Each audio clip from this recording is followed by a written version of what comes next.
So, as I was saying, so why is this rotor falling off? Could be a few reasons why. At first glance, though, I mean, we know that it wasn't falling off a moment ago until we added the rest of the helicopter in. But I was going to say, at first glance, it looks like it's just not attached. But if we dive in here, we can in fact see that there is a glue here that breaks very quickly. But what's this going on over here? You remember what that look was from before? Those are glue constraints, or they were glue constraints, that have now turned into soft constraints. That implies to me that there's collisions happening. There's collisions happening down here, and it's being caused by this spinning thing. Somehow it thinks, even though we can, but just by eyeballing it, it doesn't seem like it is, but somehow it thinks that there's collisions happening. If I look at show guide geometry here, it looks pretty good, but nonetheless, it could still be better. When we talk about collision padding and shrink amount, what we're seeing is the end result, where it goes out and kind of comes in again. But nonetheless, it seems that at some point in those 10 substeps that our bullet solver has by default, that there is some kind of collision happening in that little gap. So there's two things we can do to help it. So for one, we're going to, just like we did with the glass, we can make the actual collision padding be smaller for the mechanical stuff here. So I'm going to go back up to the fracture world and say, which one's, where are we? Rotors mechanical, cool.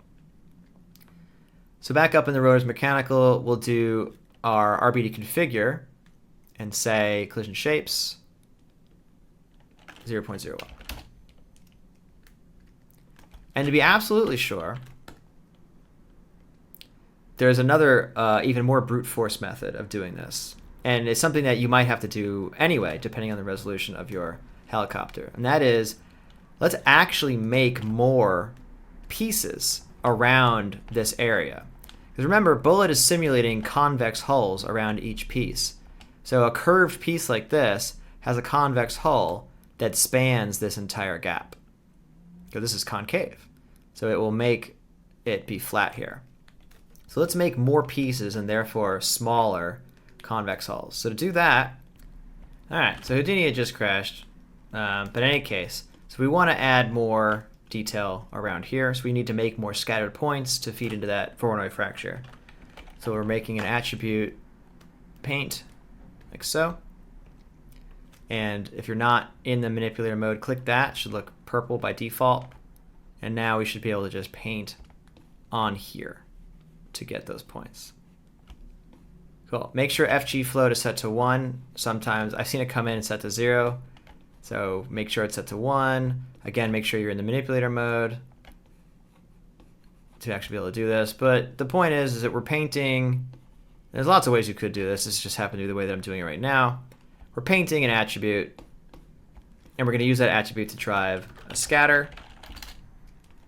I just want to make like just a few more points, so 50 here, and you'll see I'll say use this density attribute. We'll use that mask, the thing that we just made here.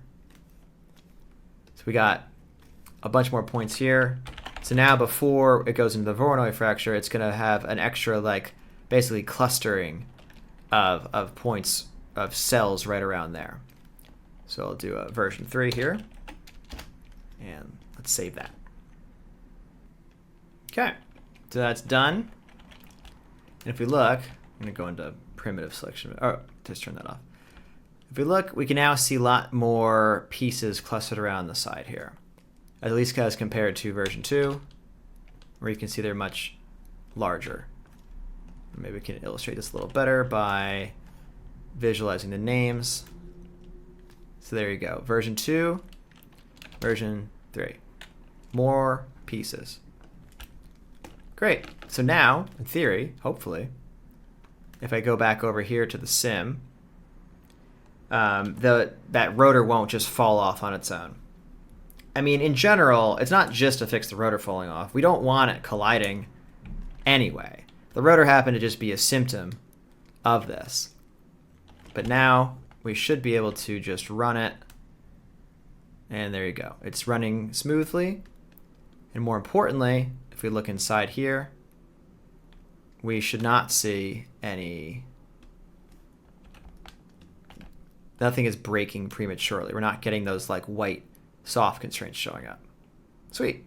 So now let's move on to actually orienting the various vectors that are going to define our twists and whatnot.